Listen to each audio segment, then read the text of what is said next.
Everybody, welcome to Evoke Therapy Program's broadcast. Tonight's broadcast is about family conflict, and this topic was suggested to me by one of our staff.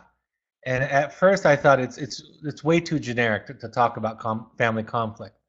And what could I say about it except for that it's unpleasant, it's ubiquitous, and we're all challenged by it. But I took on the challenge and thought I'm going to present it, and like always, I'm going to try to give you some unique aspects or look at it. I'm going to also draw upon other concepts that I've spoken about on this broadcast because I think there's other things that relate to that. So that's my preamble for tonight. To begin, conflict may not be a simple measure of how your child is doing. It can signal a need for the family to change or for parental adjustment. Conflict is a signal. Interpreting the signal correctly is a key. And I think I'll start off with the idea that a lot of parents talk about family conflict as a simple measure, right? A direct sign that the child is struggling. And it might not be that. It might be something else. It's natural for conflict to increase when children enter adolescence, for example. It's natural, even healthy, for conflict to be triggered or increased when a child turns 2, right? There are developmental tasks in that. And sometimes health can be measured in a parent or in a family by their ability to go through the various stages with some flexibility. In other words, the response that you might have to somebody at age 5 and 10 and 15 and 20 aren't the same quality of responses. And so sometimes there can be an adjustment there. I remember in graduate school hearing about the research also about children that were in daycare. And one of the difficulties with children in daycare is that oftentimes, and I imagine almost all cases, parents were working, exhausted when they came home. So there wasn't time for what they called healthy conflict, right? Because if a parent's working all day and then comes home at the end of the day, they're going to overvalue cooperation. And the child is not going to have practice at working through and struggling with difficulty and conflict. And the child themselves have been in a daycare situation where likely there's been higher than at home a child to adult ratio. And so that environment overvalues cooperation. So conflict is more complex than just something to be avoided, something that's negative, and something that is showing us a sign that something is wrong with the child. As I thought about it and thinking about it in a different way than just what you might think about it like on the surface, I thought about these kinds of dichotomies. I'm going to start off with the idea of tools versus insight. And maybe insight even isn't the right word. Maybe it's more about a characterological change, right? A change in how you are, in sensibility, a kind of a growth. But a lot of times people want tools, oftentimes communication tools. It's probably one of the most commonly asked questions that I get from families that are in conflict is, we need better communication tools. And while tools can help, tools can augment the change that goes on in the system or the individuals, tools aren't always the thing. They don't do it for you. Tools can also be weaponized. And if it were just about tools, somebody like me who studies tools all the time, well, then I'd be pretty near perfect as a parent. And of course, I'm nowhere near that end of the continuum in my parenting progress, parenting enlightenment. So for me, it's the depth that makes the change. And then the tools on top of that change and that depth can make a difference. I'll talk tonight about the 8 tools also, and how those can, if we allow them to, they can create change in us. So we can change from the outside in if we allow ourselves to practice that discipline. Behavior versus healing. When we reduce children to a behavior, right? When they become merely a symptom, and we don't look at the symptom as a sign of something we need to pay attention to follow back home to the wound, the scar, the hurt, the pain. We miss the opportunity to hear and get the lesson that the behavior is telling us, that the behavior is trying to tell the child. And so as we start to talk about this broadcast and what we're thinking about, I'm really talking about principles of transformation and enlargement. I know some of you have been at this some time. I recognize some of the names here on the list. And because I know you, I know that your capacity is larger than it was years ago when you started this journey. I know that's true. I can say the same for myself. So if my capacity enlarges, if I transform in such a way to hear things differently, to see things differently, then that's going to create less conflict in the family, right? When a child shows up struggling, I'm going to have less of a need for them to conform, and I'm going to be able to provide a psychological and behavioral container with less conflict. So learning to contain, learning to see them, learning to hear. And I want to be very, very clear.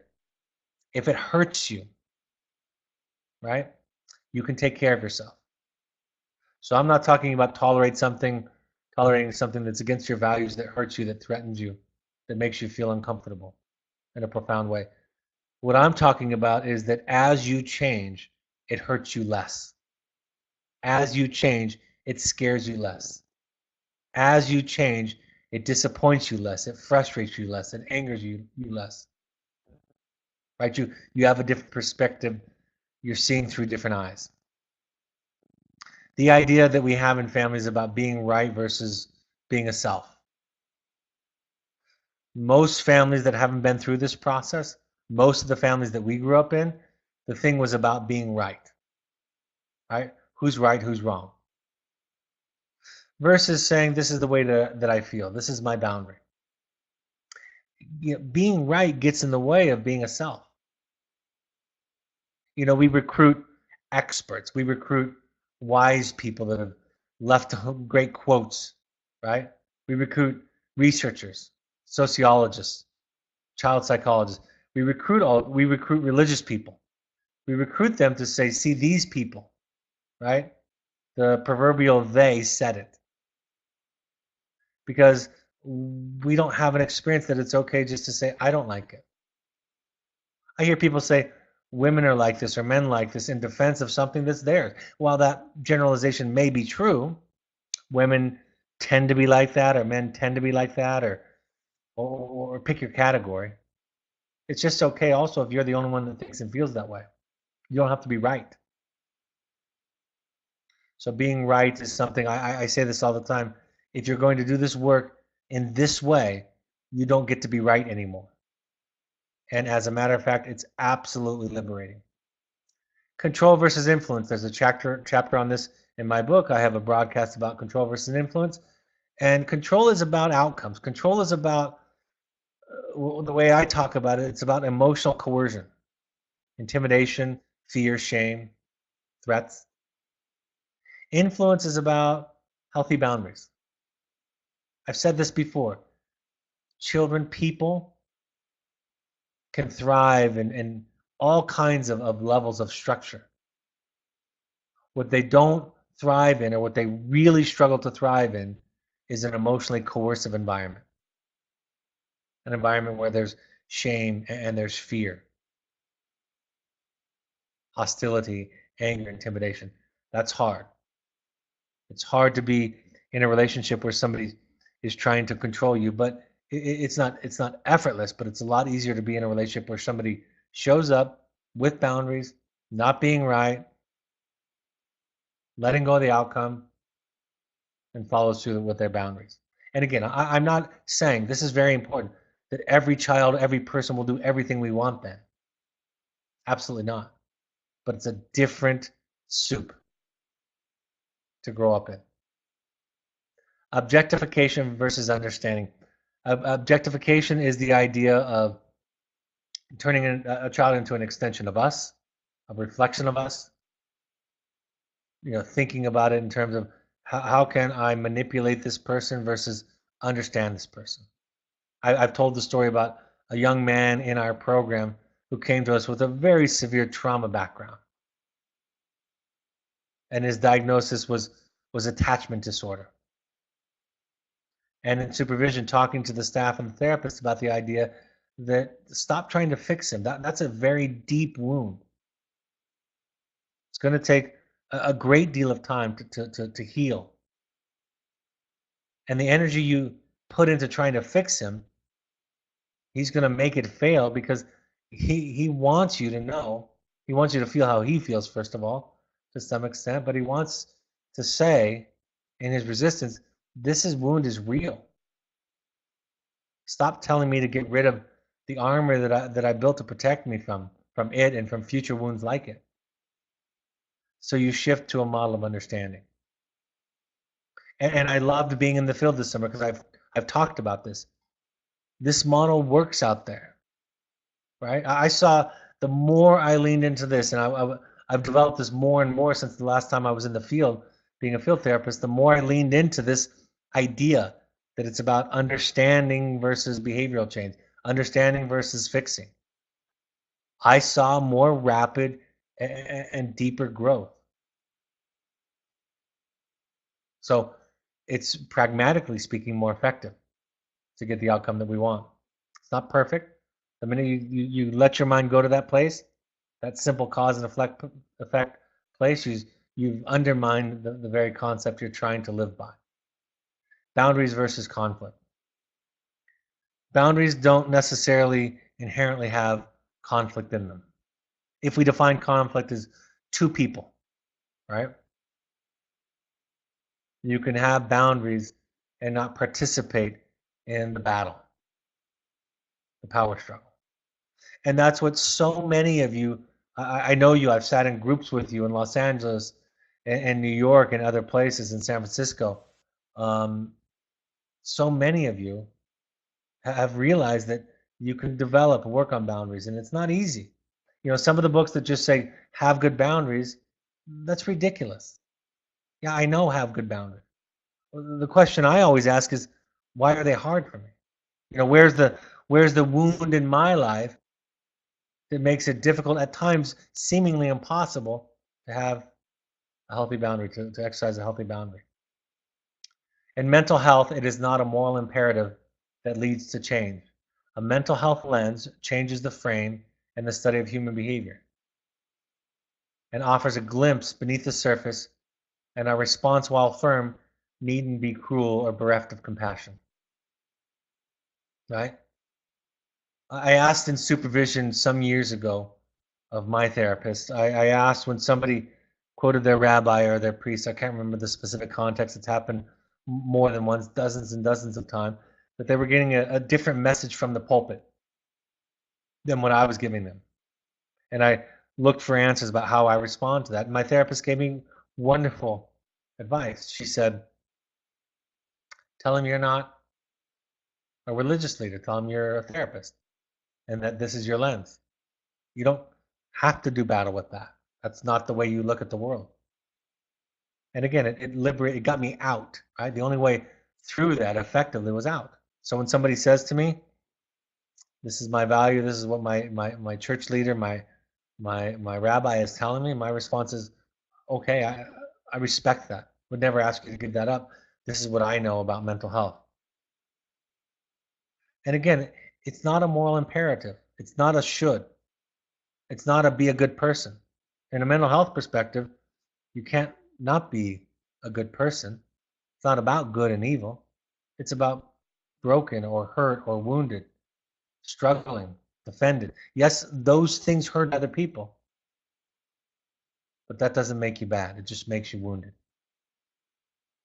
and in need of support.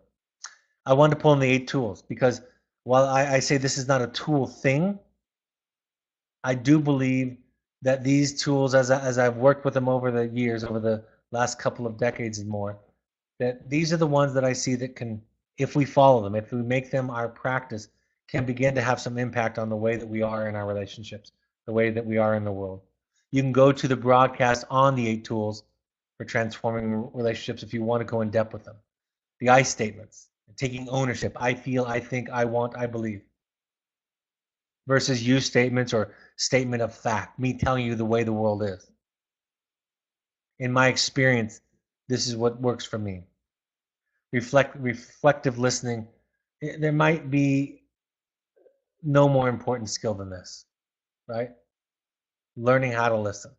I love the story that I refer to often where a father in his first session said to me, I'm a good listener. I know that. I do this for a living. My son's making up excuses when he says I don't listen. And 3 or 4 weeks later, after doing some of this work, with that same father coming back and said, I'm a horrible listener, and so is everybody else I've noticed. As I've understand what it means to listen to somebody deeply. Not I love this quote that I heard from somebody that said, what's the opposite of listening? Waiting is the opposite. In terms of waiting to respond, waiting to rebut, being triggered, explaining things on and on and on. So listening without judgment, reflecting back to let the sender know that you've heard them, having them confirm that. Sometimes in life, many times in life, when we do it really well and really deep, that's enough. It doesn't feel like enough, but it's enough. Asking the other person in a conversation or relationship for what you need when you share. This is what I would like from you. Can you just listen? All right? Can you sit silently and hear my feelings? Especially if those feelings are triggers for that person, especially if you've been triggered, especially if some of those feelings are about or related to that other person, asking them to listen on the front end really sets you both up for success. Also, if you're the receiver, asking what they would like from you. It's amazing how often we don't do that, that if we did that, if we said to somebody when they were sharing something difficult and we were having a difficult reaction, if we could just say, what would you like? Do you want me to just listen? And by the way, the real trick is they're often going to say, no, I want to hear what you're thinking. But they don't want to hear what you're thinking. And you learn that very quickly because when you tell them what you're thinking in response to their share, you end up in an argument. And that's something I've had to learn over time. I've had to learn to resist the question that I get asked in my relationships. Well, what are you thinking? What's your thoughts about this? Going on, avoiding imperatives, nearly universal tool. It's rare that I have an inclination to use the words should, ought to, good, bad, right, wrong, have to, need to. You know, switch it to an I statement instead of saying you need to stay in school or it's good to stay in school or you should stay in school. You say in my experience, it opens up doors. It immediately changes the power struggle. It immediately lowers the chance of receiving a defensive, reactive response.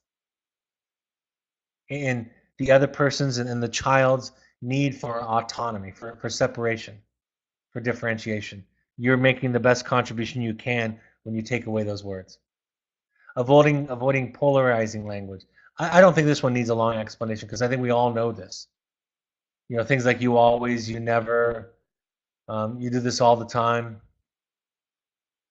Catastrophizing, generalizing, globalizing. You're this way in all of your relationships, right? This is the worst thing ever. It's really, really difficult to respond to that when you're on the other side of that conversation, when somebody uses polarizing language. I think that's pretty simple and straightforward. But again, going back to this one and the rest of them, why do we use this kind of language?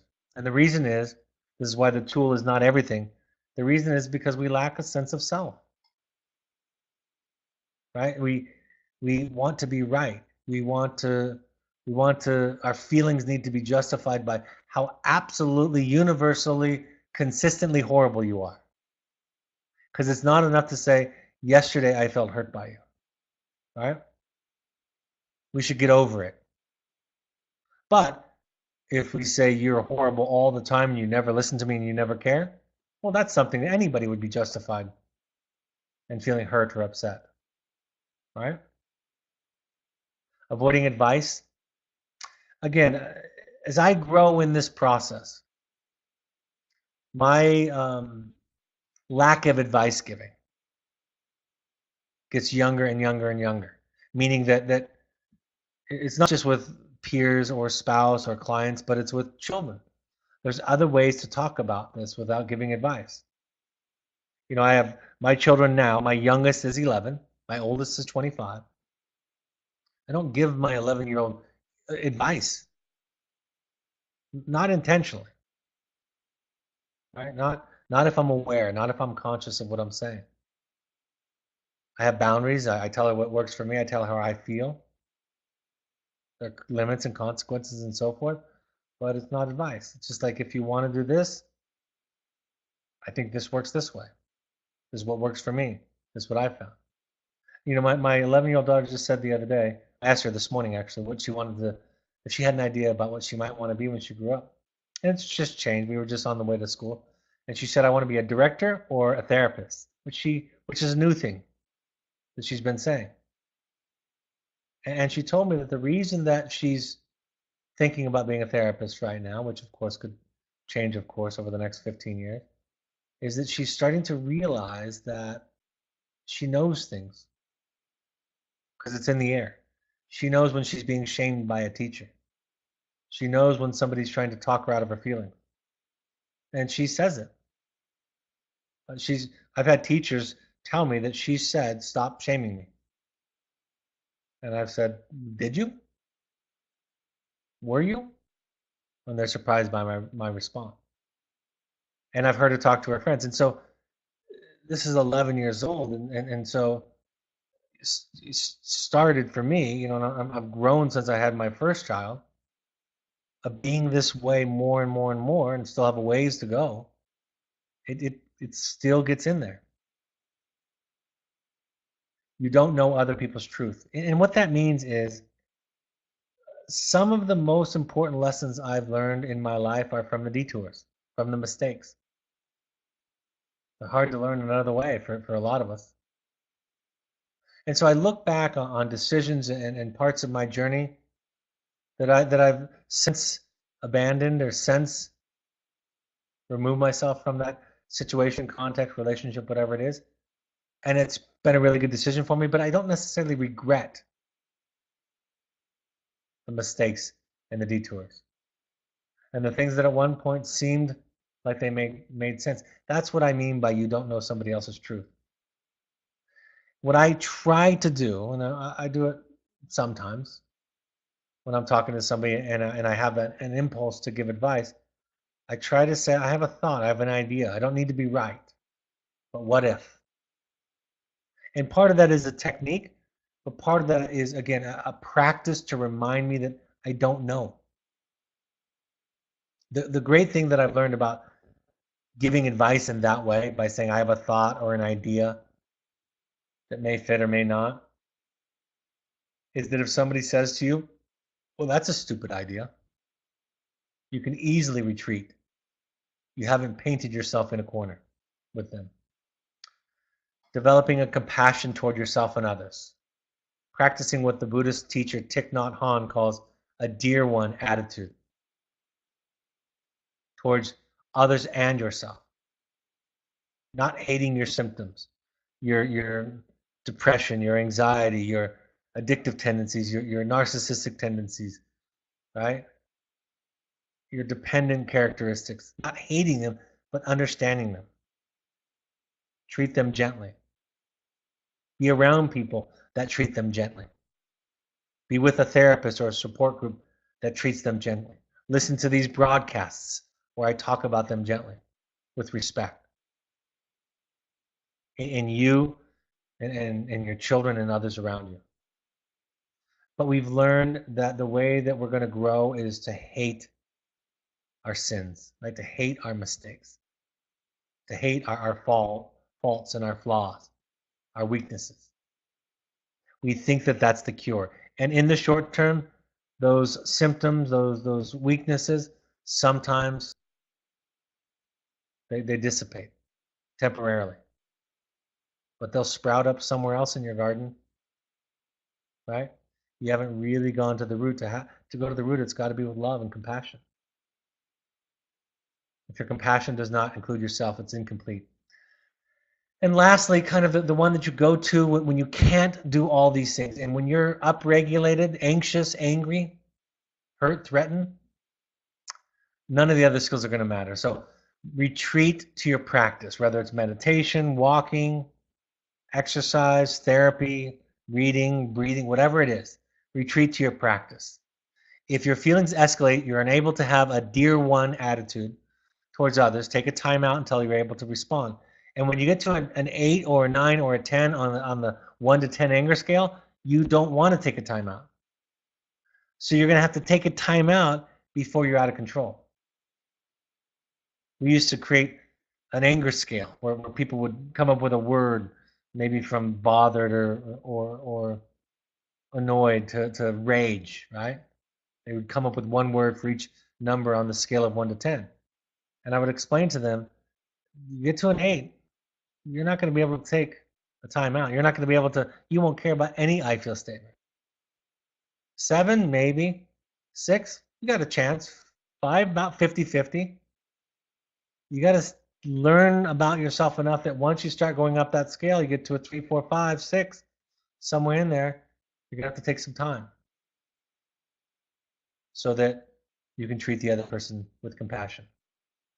Some of family conflict is the result of poor fused boundaries, right?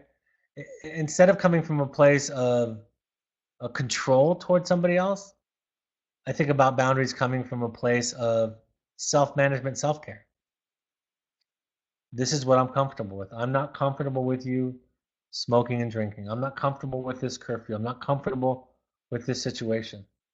And developing enough confidence, enough groundedness, enough clarity to just stand on that ground and stop thinking about fixing them. Boundaries in this way of thinking aren't for changing other people, they're for self-care. And they do teach other people things.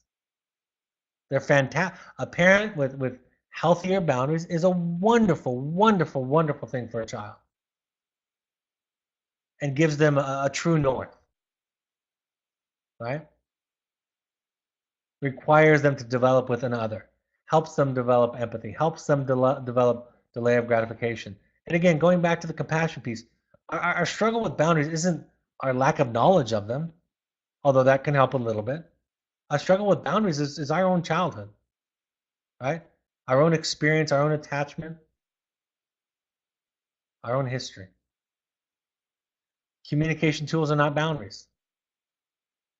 Communication tools become really unimportant when we begin to talk about boundaries. And a lot of us use communication to try to get the other person to change, to give them a sense of the obligation they have to our feelings. That our feelings are their responsibility, the outcome, the fault of their behaviors. And if they have a loving bone in their body, they'll change so that we feel happier. Using fear, intimidation, shame, and threats to control behavior versus boundaries. I love this idea. I think about it often. You can't win, you can only choose how to lose. That's a nice mantra towards the principle of letting go of the outcome. Find your truth, find your center, find yourself, express it, assert it, and stop measuring the value of that process by the outcome, the reaction of the others. Otherwise, the children are training us. How we substitute just about everything else for boundaries in our lives. It's such a common thing. I do it all the time, even as trained as I am. Conflict is not inherently pervasive. Conflict is not inherently pervasive in the context of a child having mental health or addiction issues, but it's common, but it's not necessarily what it's all about. Developing compassion towards self and others, like I mentioned, treating underlying shame, in my experience, is the key to the foundation to making communication tools work for you. Without that work, without doing battle with guilt and shame, in other words, healing our own childhood wounds, the tools become almost meaningless, and it's sometimes even hurtful or distracting, harmful or distracting. It reminds me of why I don't use behavioral contracts. Don't encourage them. If a person asks me, I'll give them an outline for it, but I don't I don't value them very much. And it's because, like I say, I've never seen a child violate a contract where when you point it out to them, they look at the contract and say, you know what? You're right. It says it right there. Oh, and look, here's the consequence associated with the behavior. That's totally fair. I accept that.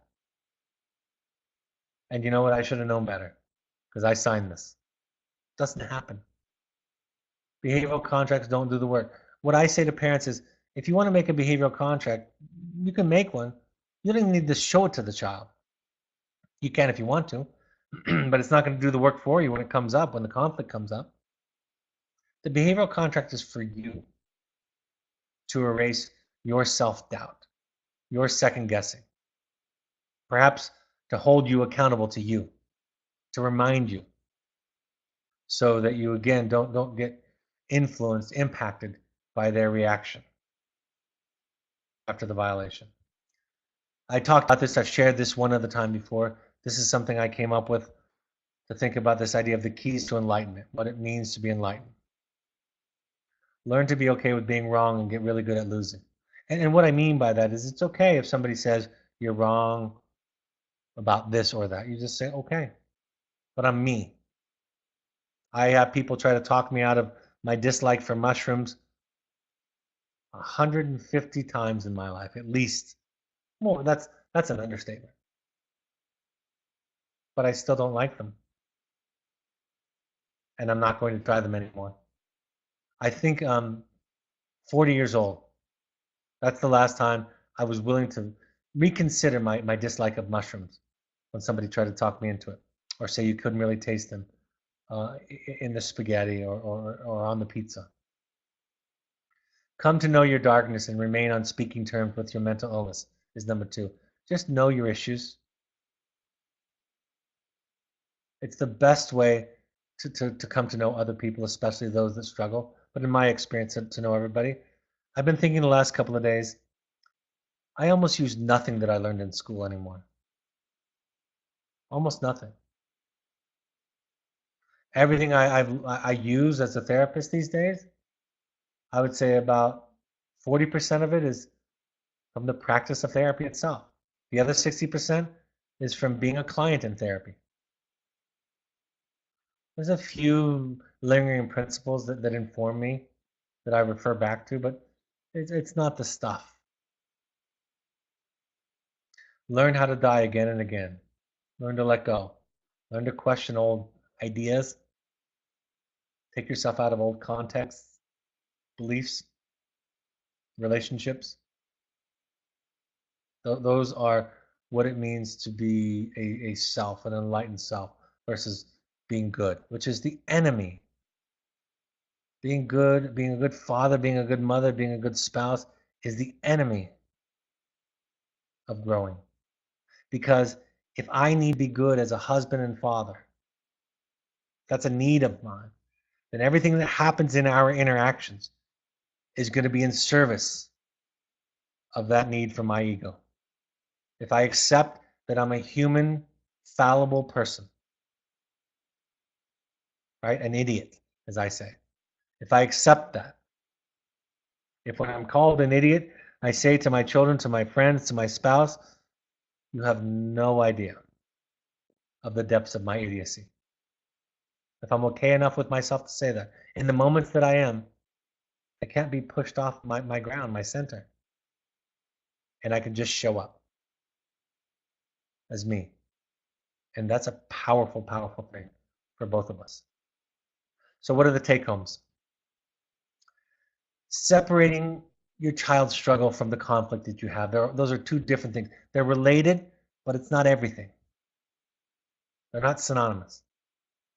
One is not a simple indicator of the other. Your child not liking you or rebelling are not necessarily a measure of mental health, their mental health. I've had a lot of parents, because we're a program that serves teens and young adults. They refer back to when the children were younger. They listened to me more. They there was more affection, warmth. And also, your child not liking you, that's not an indicator of how well they're doing. We'll listen to it, we'll look there, but not necessarily. Work on yourself, your own differentiation. Right? That's why we do this. That's going to make the difference. That's why I talk about a lot of times at our Finding You. Sometimes people want to come as a family, and that's fine. We do family private intensives. I do them all the time. I did one last week. I did another one this week, and we're doing another one next week. We do them. And I will tell you, sometimes you can get as much out of an individual one.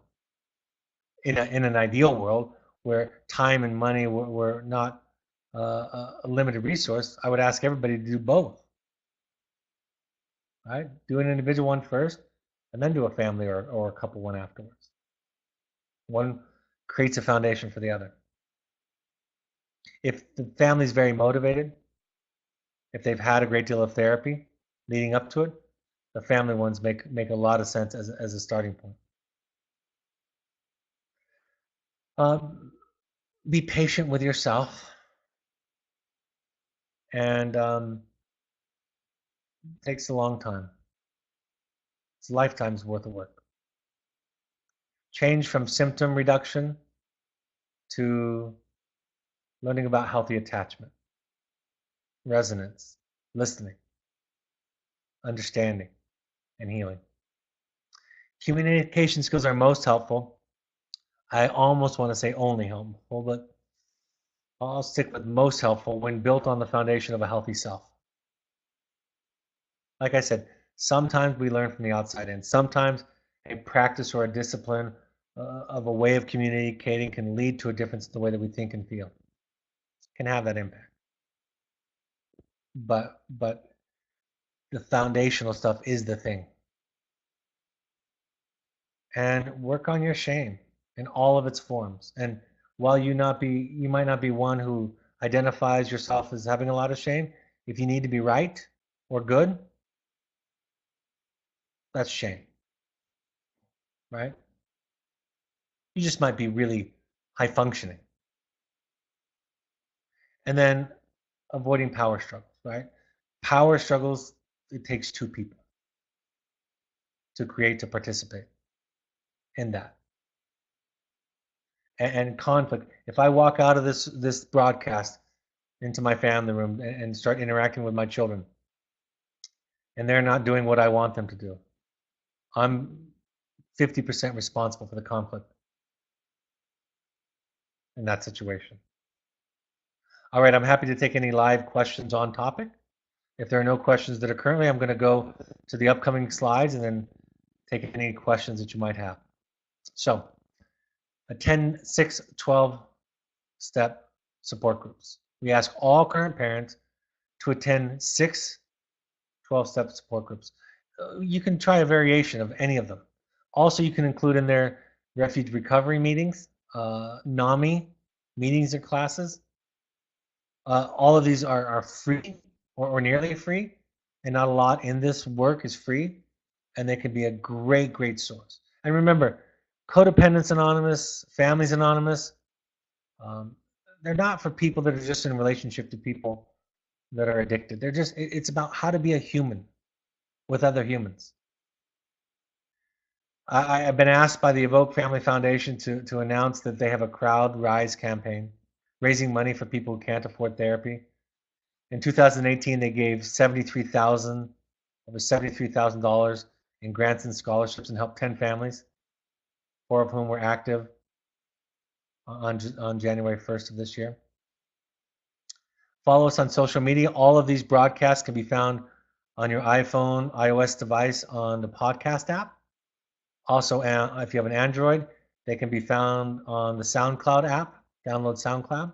Search Evoke Therapy Programs at either of those on either of those apps, or you can just go to a computer to SoundCloud.com and search Evoke Therapy.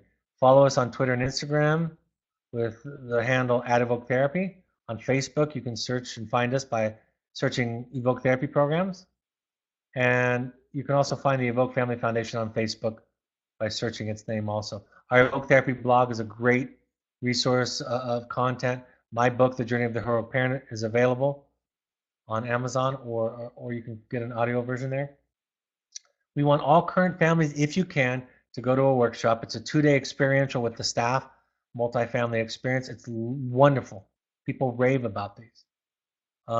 If it timing-wise works out well, you can combine that with a visit your child in the field. Talk to your therapist about that. The next one is in Southern Utah, January 12th through 13th, and then in February, it'll be February 16th through 17th.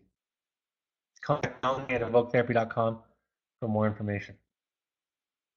If you want to do a deep dive, in fact, the January 20th one is full with a waiting list. So the next one will be February 20th. If you want to do a deep dive into what I constantly talk about, finding you is the place to do it. Also, family or couples. We've done several couples ones, individual couples, meaning 1-2 people. Contact us by emailing us at intensives@evoketherapy.com. I will be in New York City on January 14th, 7 to 9 p.m. The City University of New York, just kitty corner on 5th Avenue from the Empire State Building. If you want therapy light, family fun, sober fun, a kind of a therapy reboot, Pursuits is your program. Any adventure anywhere in the world, led by some of our wonderful staff. All right, any live questions? Question comes in. My child is coming to me with anger about her experiences in treatment. When asked what she wants from me, she wants me to help her expose her supposed abusers.